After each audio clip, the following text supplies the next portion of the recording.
Indis Ekonomi, apa kabar nih finansial keluarga Ibu? Yakin sehat.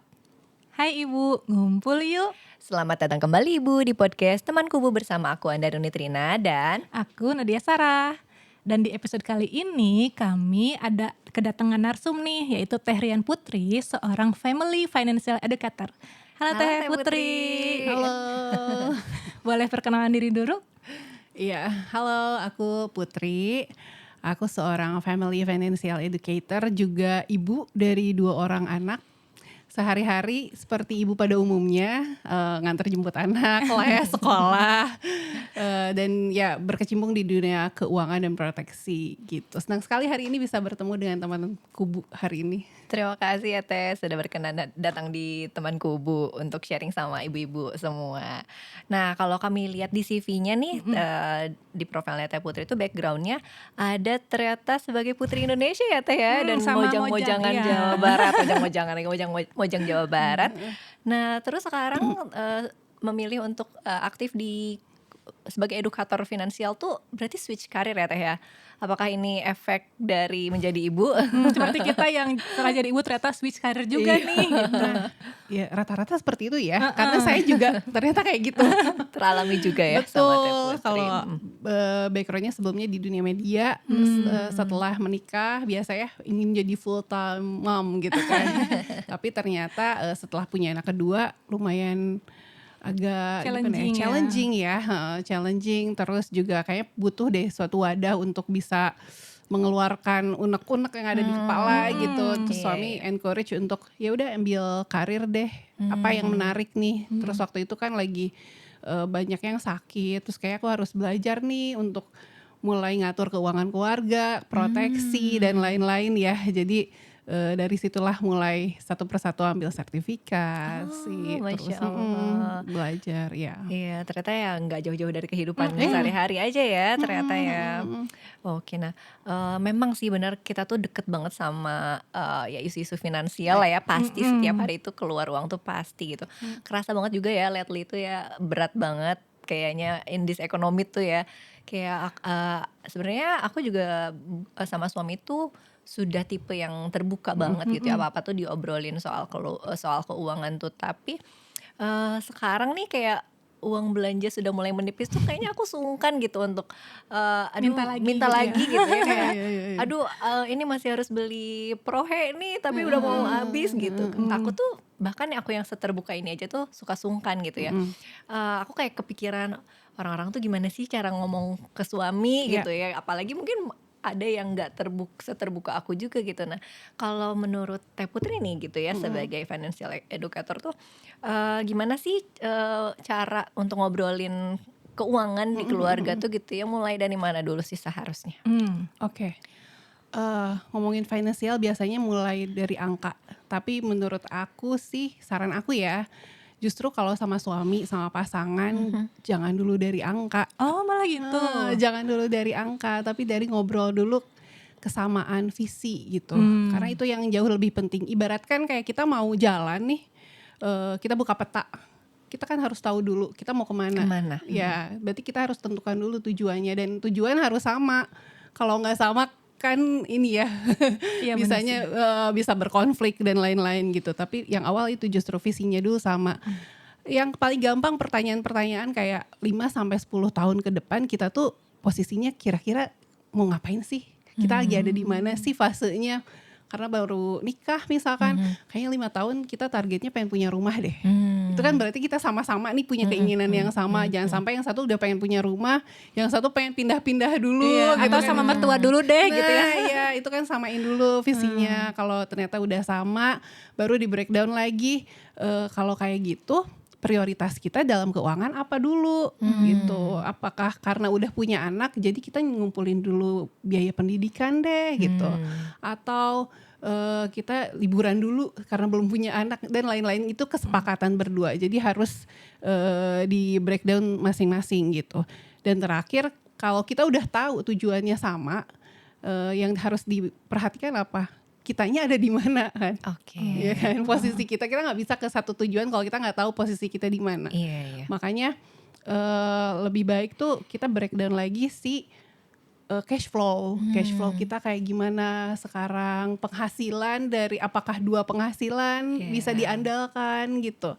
Terus apakah ada cicilan saat ini, kan kita nggak tahu nih obstacle-nya di depan tuh akan ada apa. Kalau kita tujuannya jauh, baru tuh kita perhatiin mau naik kendaraannya apa, apakah mau investasinya di A, di B, di C. Kalau investasinya jarak dekat berarti kan instrumennya juga dipilih gitu.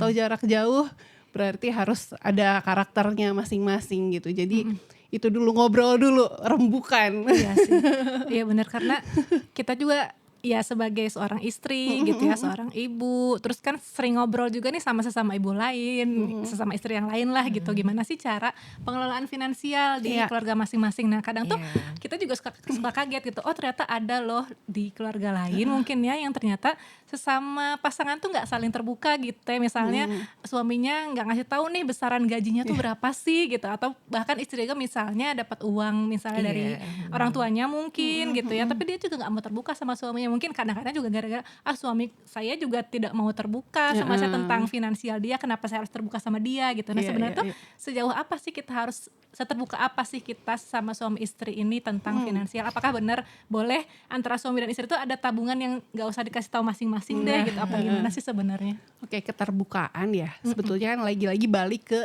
personal keluarga ya, internal gitu. Tapi kalau dari saya sendiri, saya pikir sih harus transparan ya, karena kita sudah satu keluarga, satu tempat, jadi memang harus transparan walaupun tidak 100%, tetap ada layer-layernya lah.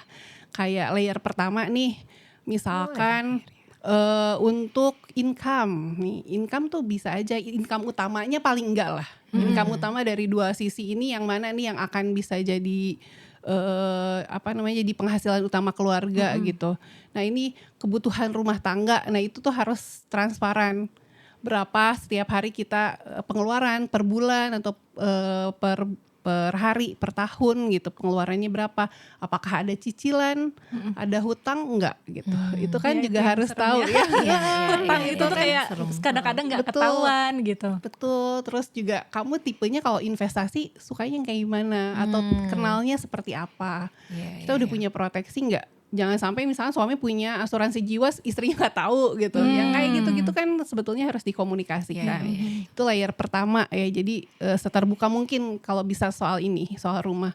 Yang kedua tadi, layer kedua adalah personal allowance kalau bahasa ini ya. Jadi tetap kita juga harus punya kantong sendiri menurut saya ya.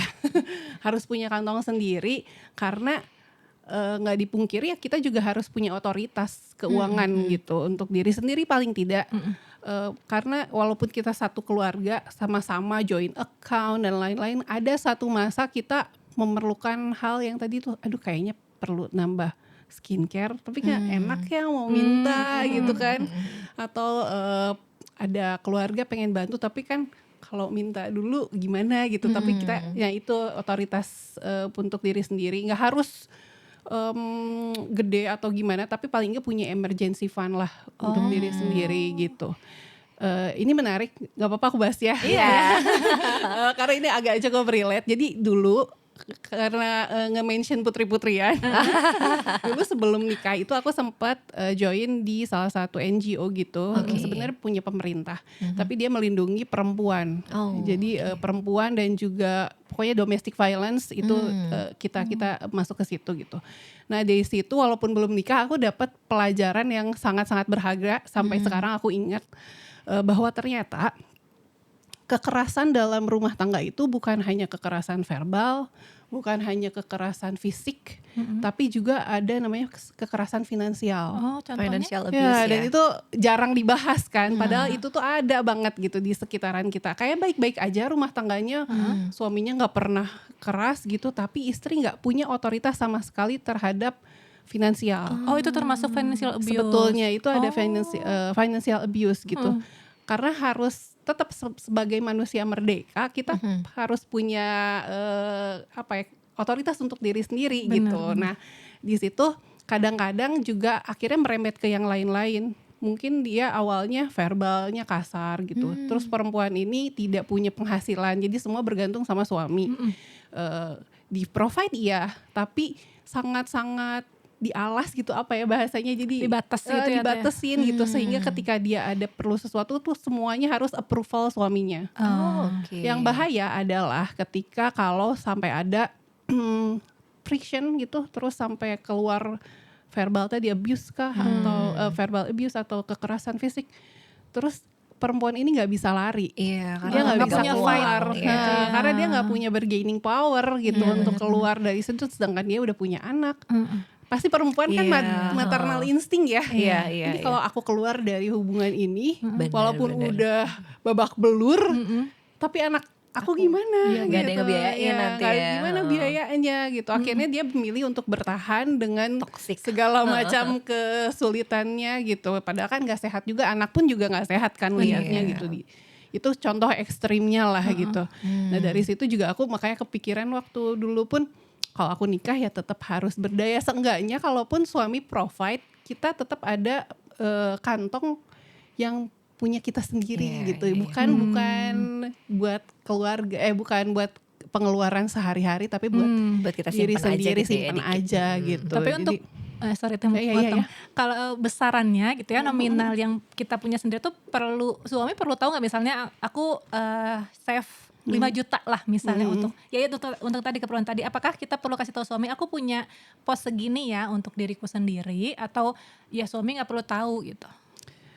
balik lagi ke pribadi masing-masing. Dan kita juga kan yang paling mengenal suami kita kan kita ya. Iya, Jadi mungkin pribadiannya seperti apa, Oh. apakah perlu semuanya, toh untuk sehari-hari kita kan nggak ada yang ditutupi kan, Iya. untuk biaya rumah gitu. Tapi untuk pribadi nggak apa-apa dong, kita punya simpanan dulu dikit gitu, atau apalah, ada tabungan. Toh nanti kadang-kadang tuh laki-laki nih, ini kan instingnya tuh dia lebih berani ya kalau Iya, laki-laki, apalagi kalau tipenya pengusaha. Punya simpanan kayak ayah saya itu tipenya pengusaha, jadi dia kalau ada simpenan lebih kayak aduh pengen Jor-joran. ya pengen bisnis A, bisnis B, bisnis C gitu, dan dia keluarin semuanya aja gitu, beranian kan. Kalau kita perempuan kan instingnya saving ya, Iya, benar. lebih ke ngejaga gitu. Nah itu ketika ada si Iya. dalam rumah tangganya kacau nih misalkan, aduh rugi usahanya atau apa, nah simpenan perempuan ini biasanya yang menyelamatkan. Menyelamatkan, ya. Benar. Aduh, mohon maaf nih, kayak keinget Menteri Keuangan kapan gitu ya. Ini gitu. Kadang kalau kayak ibu saya tuh dia beliau nyimpennya itu emas. Kadang ya kayak Oke, ya zaman dulu ya. Ya, Ya, maksudnya semuanya masih yang emas perhiasan iya gitu, Teh. perhiasan, Iya, jadi nggak benar. kelihatan kayak nyimpen sesuatu, tapi Benar pas juga. lagi suaminya apa nih tipe-tipe Bisa ayah aku kan dijual wah, gitu ya. sana sini gitu, pas gitu ada tetap aja sekolah anak tetap bisa gitu, paling enggak gitu ya, kayak gitulah safety netnya. Safety net. Di luar Oke. kita punya nanti bahas tentang dana darurat dan lain-lain lah. Iya. Hmm. Menarik banget sih ya. Gitu. Apalagi tadi bahas emas, karena kayaknya lagi hits banget kan pembahasan Luar emas biasa. sebagai investasi. Apalagi sekarang kan kayaknya emas tuh lebih investasinya emas batangan gitu ya, daripada Betul, daripada perhiasan ya. Kan kalau dulu ya sama Teh, ibuku juga lebihnya tuh ke emas perhiasan gitu. Cuman kayaknya kalau sekarang kayaknya orang-orang prefer emas batangan Iya, gitu. iya, Cuman kalau iya. misalnya itu mah bahas kita lebih lanjut mungkin Iya, ya, gitu. kalau mungkin. Kalau ada ibu yang mau kita bahas tentang itu lebih lanjut, boleh komen-komen aja ya. Iya.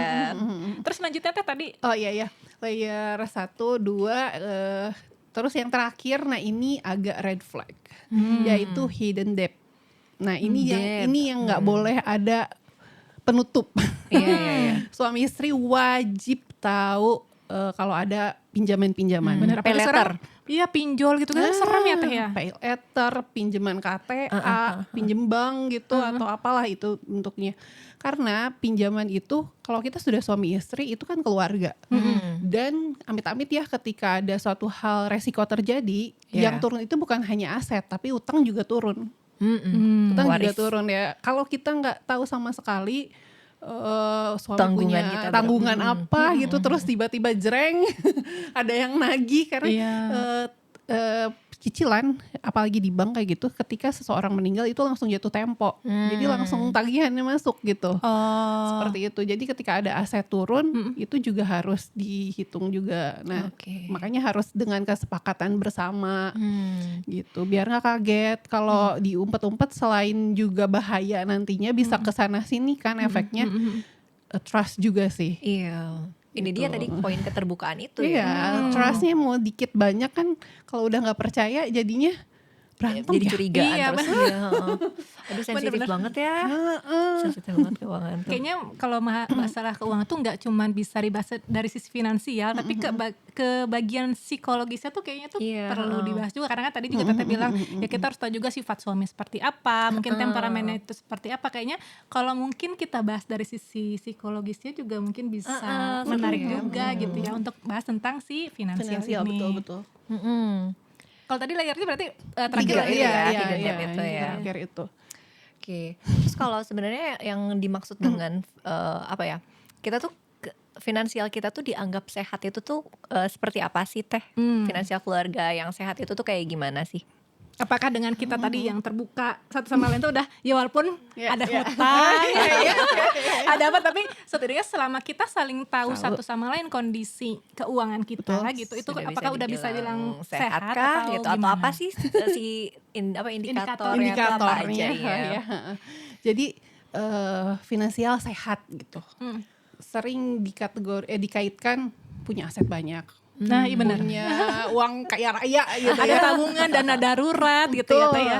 Tapi inget, finansial sehat itu kalau punya aset banyak tapi tidurnya nggak nyenyak, sehat nggak? Karena mungkin asetnya banyak, utangnya juga banyak, bisa jadi ya. Karena jarang ya Teh kalau aset banyak dan tidak ada hutang gitu Itu kayaknya. siapa ya, Paman Gober? Siapa tuh? Aduh, referensinya agak tua. Gen Z kayaknya teman Gober tuh siapa ya? Ya sebetulnya apa ya istilahnya, kayak terarah, stabil dan menenangkan, udah itu aja. Terarah, stabil, menenangkan. Kita punya arahnya kemana, stabil karena kita long run kan, kayak lari maraton Iya, gitu. benar. Fase-fasenya fase punya anak, fase anak sekolah, Aduh, bener. fase anak nanti kuliah, nikah gitu. Itu adalah maraton yang panjang gitu. Dan stabilnya nggak mungkin nggak ada friksi, nggak mungkin nggak ada batu sandungan di perjalanan, tapi seenggaknya kalau kita pegangan ya udah kita hadapin gitu sama-sama. Tapi kalau secara teori itu gampangnya dilihat pertama dari cash flow. Cash flow-nya sehat gak? Ini banget lah, pengeluaran harus lebih kecil daripada pemasukan. Berapa persennya itu tergantung dari Itu nanti pemasukan. lebih dalam lagi, harus lebih personal. Tapi paling enggak kalau penghasilan lebih besar dari pengeluaran itu indikator checklist lah gitu. Iya, aman Walaupun gitu. misalnya teh sisanya cuma sedikit, itu masih kita obrolin lagi, ada strateginya lagi. setidaknya itu masih oke di paling Di dasar paling gitu ya. dasarnya gitu. Kita nggak bisa ngapa-ngapain dong kalau awal aja udah minus. Iya sih benar. Ya kan itu bingung. Terus ya itu harus ada di awalnya, finansialnya harus cash flow-nya sehat. Terus juga dana darurat atau liquid cash. Kadang kita fokus, apalagi orang-orang dulu lebih senang tuh ngumpulin aset-aset yang enggak liquid, Iya, rumah, iya. tanah gitu ya. Nggak apa-apa banget, bagus loh tuan tanah. Tapi coba diseimbangkan, karena kita nggak tahu kadang-kadang hidup Susah nggak jualnya sesuai ya. nggak sesuai pesanan kan gitu. Pas lagi ada sesuatu hal yang perlu uang cepet, Iya susah. susah jual tanah ya, indis ekonomi apalagi gitu. Jadi dana darurat coba disiapkan. Kalau secara teori single 3 sampai 6 bulan pengeluaran. Pengeluaran per Kalau bulan. sudah berkeluarga mungkin 6 sampai 12 bulan.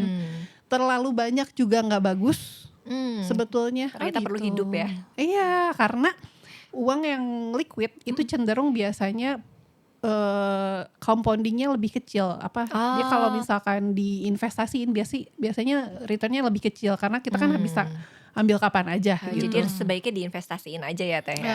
Kalau Ya ada rasionya gitu. Oke oke. Oh itu harus lebih dalam lagi nanti lah ya. Iya, ada rasionya. Cuma memang nggak harus semuanya juga gitu. Saking takutnya akhirnya semua cash gitu kan. Itu juga nggak sehat karena jadi uangnya nggak bisa tumbuh dong. Oke. Iya sih benar kayak ya. gitu. Karena Lagi kan inflasi ya. apalagi kalau misalnya uang di tabungan doang tuh kan ya semakin lama ya segitu aja. Iya, Jadinya aja. nilainya cenderung turun gitu ya. Makanya sekarang betul. orang-orang berlomba investasi Investasi. gitu. Cuman investasinya instrumennya apa itu lebih luas Lebih luas lagi. lagi. Dan personal ya Teh ya sebenarnya kalau kayak gitu.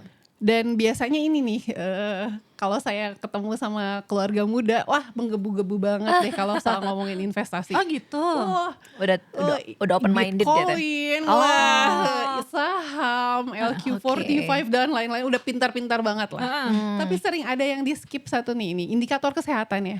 Punya proteksi nggak? Oh iya sih. Nah, itu tuh suka diloncatin. Jadi Bener. justru kalau kita punya investasi oke, tapi nggak punya proteksi, ketika ada satu hal ya, brok aja semuanya. Dan itu bukan selalu identik dengan asuransi swasta misalkan gitu. Sederhana kita punya BPJS, please jaga BPJS Anda. Iya. BPJS gitu.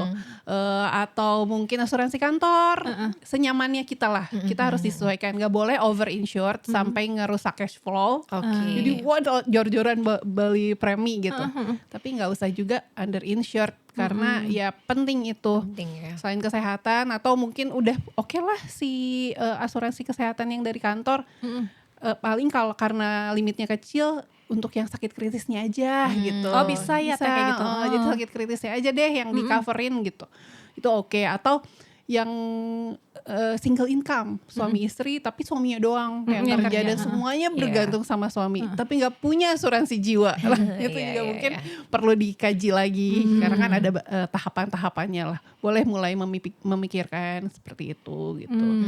Proteksi ya tadi ya, punya tujuan jangka panjang, terus juga kenal wants and needs, the wants and needs gitu. Iya. Ya kan prioritas ya. Iya benar. Ini tuh kita tuh sebenarnya Gimana? butuh apa cuman pengen, Pengen gitu ya. Aduh itu susah ya sebenarnya. Apalagi kita sebagai perempuan tuh kayaknya kebutuhannya atau kepengennya tuh banyak banget. Cuman ya memang harus pintar-pintar kita untuk membedakan mana sih kebutuhan, mana itu keinginan gitu ya. Itu walaupun kayak bungkusnya bagus nih. Sekolah anak Ah iya benar. ya kan. Oh alah iya. Sekolah anak mana yang wants, mana yang needs, apa yang diperlukan anak ini atau bener. apa mana yang Kita diinginkan pengen sama orang tuanya. gitu. Benar-benar. Bahas juga ya. Iya kita pernah bahas kalau misalnya ibu mau tahu tentang pemilihan sekolah kita juga kita pernah bahas, bisa cek di episode kita sebelumnya. Nah, kayak Iya. gitu. Itu kalau sudah bisa mengidentifikasi mana yang emang dibutuhin sama anaknya sama mana yang ambisi ibunya aja gitu. Iya. Itu juga bisa lihat kita udah lebih sehat gitu. Sama pikirin SPP-nya ya Teh, kadang-kadang apakah ini cukup nggak dengan gaji Iya, kita bener. SPP-nya sekian gitu ya Oh Teh. iya, rasionya harus sangat dipikirkan apalagi anaknya lebih dari satu. Nah, sebagai anak yang lebih dari satu, Saya juga. dan anak satu juga sebenarnya sama aja sih. Iya, iya. Mikirnya kayak ini cukup nggak ya gitu untuk apalagi kan kalau sekolah SD tuh nggak cuman SPP tapi kita mikir misalnya eskulnya bayar lagi, Iya. terus kalau di sekolah anakku cateringnya bayar lagi gitu, terus belum lesnya segala macam tuh kayaknya kan bayar segala macam. Dan ada nih satu biaya yang sering nggak kehitung, nggak ada nih di catatan biasanya nih ya kalau laporan keuangan, tapi gede. Ulang tahun. Iya benar. Benar-benar ulang tahun. Teman ulang tahun kayak tiap bulan ada ngasih kado ya. Kayak udah mirip-mirip sama SPP gitu iya. ya. Biaya Biaya sosial juga sosial ya bener. harus Biasanya disebut biaya diperhatikan. sosial. Nunggu di sekolah, ibunya ke kafe ya. Koncos Nongkrong ya. sama ibu-ibu lain ya. Iya itu. Oke. Itu. Berarti tadi yang finansial sehat itu tuh tadi ciri-cirinya udah disebutin, pengaplikasian di kehidupan sehari-harinya itu berarti ya yang tadi itu ya Teh ya. Kayak cash flow-nya itu ya harus dipikirin banget misalnya. Jangan sampai pengeluarannya lebih dari pemasukan nih gitu ya sehari-harinya. Terus juga tadi tuh apalagi kita harus ingat kalau misalnya kita nggak tahu apa yang ada di depan, harus punya proteksi gitu ya. Apalagi yang tadi sehari-harinya yang bisa diaplikasiin dengan mudah sehari-hari tuh kira-kira apa sih Teh buat menjaga biar finansial kita tuh tetap sehat? Ya itu tadi ya diprioritaskan aja. Prioritas. Tahu prioritas gitu ya. Sebetulnya kalau kita udah punya tujuan, kita tinggal tarik mundur aja untuk dapat ke tujuan ini. Jalannya kan bisa A, B, C, D, tapi paling enggak tujuannya udah oke, ya ke situ. Karena uang itu kemarin tuh sempat baca uang itu tuh dia nggak netral. Maksudnya gimana tuh? Uang Menarik soalnya. Uang itu tidak netral tuh gimana Iya. ya? Uang itu nggak netral, dia itu mengikuti dengan kehendak kita gitu, dan dia itu alat kan sebetulnya. Iya sih, Jangan betul. jadikan itu tujuan. Kalau jadi tujuan nggak akan nyampe-nyampe. Kalau kita jadi tujuan uang harus punya sekian atau kita Nominal merasa gitu ya, Teh, ya? cukup gitu dengan apa nggak akan pernah merasa cukup gitu. Iya. Cuman kita dijadikan si uang ini untuk jadi apa namanya? Untuk jadi alat kita mencapai tujuan kita gitu. Jadi sehingga kalau kayak gitu mindsetnya ya ada uang nggak terlalu takut untuk dikeluarkan. Ada kan orang yang tipenya takut banget ngeluarin Iya. uang gitu, Bener-bener. terus ditimbun, tapi akhirnya ditimbun. juga dia nggak pakai, Iya, keluarga Tidak menikmati juga ya, Teh? enggak gitu. Tapi ada juga yang benar-benar hambur gitu semuanya dikeluarin. Akhirnya juga nggak sehat juga Kedepannya karena kedepannya nggak tahu harus gimana kalau gitu kata orang Sunda kumaha engke ya. Engke kumaha. Nah, Kalau ibu kan orang Sunda. Terlalu insider. jangan gimana nanti, tapi nanti gimana. Nanti gimana. Ini subtitle untuk yang bukan orang Sunda. Nah sebenarnya untuk bahas tentang finansial sehat ini kan seru banget ya Teh ya gitu, masih banyak yang pengen dibahas gitu. Cuma Iya. mungkin kalau di podcast ini kan kita nggak bisa terlalu panjang, Panjang. Iya, terlalu betul. mendalam. Jadi kalau misalnya ibu yang nonton ini pengen kita bahas lebih lanjut tentang kesehatan finansial dalam keluarga apalagi, mungkin nanti bisa ikut kelas kita ya Un Iya. ya. Judulnya apa Un? Financial well-being starts at home. Nanti ada panel expert dari financial itu Teh Putri. Tapi Iya. juga akan kita bahas juga nih dari sisi Psikologisnya Nanti- dengan psikolog keluarga. Iya. Nah balik lagi Oke. tentang yang si finansial keluarga. Jadi sebenarnya faktor-faktor yang bisa mempengaruhi keputusan finansial keluarga itu tuh apa aja sih Teh, apalagi yang paling mendasar nih apa aja gitu menurut dari Teh Putri sendiri? Dari pengalaman mungkin dari klien-kliennya yang udah Iya. Iya. konsul Klien dan buku yang kita baca kemarin itu ya. Psychology of Money. Iya, nah itu menarik sekali. Iya. Karena memang benar. Ternyata kita itu hubungan kita dengan uang itu bukan kecerdasan kita, seberapa cerdas kita, seberapa pintar, justru psikologinya itu sangat-sangat berpengaruh gitu, keadaan psikologis kita. Orang yang punya trauma masa kecil, mungkin hidup di bawah garis kemiskinan, terus setiap hari itu survival buat dia gitu. Ketika sudah dewasa, ketemu punya uang sendiri, pasti treatmentnya beda dengan orang yang secara finansial dari kecil stabil gitu, terus nggak pernah ngerasa kekurangan. Mungkin dia lebih tenang ketika memutuskan sesuatu hal karena dia udah ngerasa saya punya Secure jaring dari pengaman, aman. secure gitu. Tapi kalau yang enggak mungkin itu bukan bagus dan jelek ya, karena biasanya juga kalau yang dia punya hard time waktu kecilnya, dia biasanya apa namanya, powernya lebih gede juga untuk earning money gitu. Tapi pas jadi mencari uang dengan mengelola uang itu dua Hal yang berbeda. hal yang berbeda. Ada orang yang pintar nyari uang, Iya, tapi ketika mengelola. mengelolanya banyak kan. Benar. Yang wah kalau pas nyari uangnya mah pintar banget gitu. Tapi udah dapat uang dia hilang Nggak bisa lagi, dikelola. habis lagi gitu. Iya. Nah itu psikologi, keadaan psikologi orang beda-beda. Terus ya tadi pola asuh soal uang ya waktu kecilnya seperti apa gitu. Gengsi juga, tekanan Oke. sosial. Benar. Nah itu Gaya tadi hidup ya, gaya Gaya hidup. hidup. sama ibu-ibu sekolah juga kadang-kadang ada mungkin ya Ada gitu. lah, gitu. Enggak juga. Aduh masa anak saya. Iya. Ya itu tekanan sosial gitu. Mudah-mudahan sih bisa ya ditekan gitu. Karena ya hidup berdasarkan kebutuhan kita sendiri aja kalau bisa. Terus juga itu yang penting pola komunikasi dengan pasangan. Itu sangat-sangat krusial. Kalau pasangan yang baru ngomong aja terus abis Udah itu ngegas. 1, 2, 3 ngomong ini berantem gitu. Iya. lama-kelamaan kayak gimana, shutdown ya. Iya, lelah juga Lelah kan, Iya. jadi aduh udahlah mending gak usah ngomongin uang deh. Karena setiap ngomongin uang berantem, capek Iya, gitu. Yang sering terjadi ya Teh ya. Iya, nah itu balik lagi kayak tadi sehat dan enggak. Salah satu indikatornya juga itu ngobrol sama pasangan. Ngobrol enggak kita gitu. kalau kita ketika ngobrol sama pasangan soal uang terus ternyata jadinya berantem, konflik, berarti itu ada yang nggak sehat gitu. Tapi ketika kita ngobrol sama pasangan adem gitu, bisa berpikir jernih, Iya. berarti itu udah mulai lebih stabil. Tapi emang ngomongin finansial tuh kondisinya juga kita harus mikir kali ya. Misalnya Iya. suami baru pulang iya. kantor nih lagi capek terus ya ini nih uang ini kurang ya, gitu. iya. Ya mungkin ya salah satu faktor supaya nggak berantem juga dilihat Timing ya. kondisi Teh Timing ya, betul. Itu aku sih biasanya kalau sama suami gitu, kita ada date. Oh, sama Iya, ada bener nih sih. tuh. Ada sick date ya. Iya Jadi kan, financial date gitu. Kebetulan kita tuh ulang tahun sama awal tahun. Seru banget ya aku lihat di IG-nya ulang tahunnya barengan sama suami. iya, Nah itu biasanya kita kalau ada malamnya dinner gitu, nah kita bikin emang dasar ya. Kita ngobrol simulasi kayak ke depannya tahun ini kita mau ngapain aja gitu. Oke. Misalkan pengen liburan nanti akhir tahun, berarti kan harus ada budget yang kita sisihkan gitu. Iya, Berarti iya. jangan dikit-dikit kegoda pengen staycation Oke, terus nanti ya, aja karena gitu kita ya. ada nih gitu.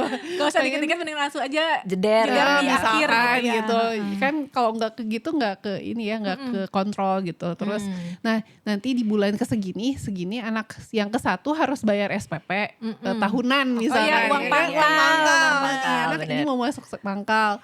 Terus yang satunya lagi ngambil les baru nih.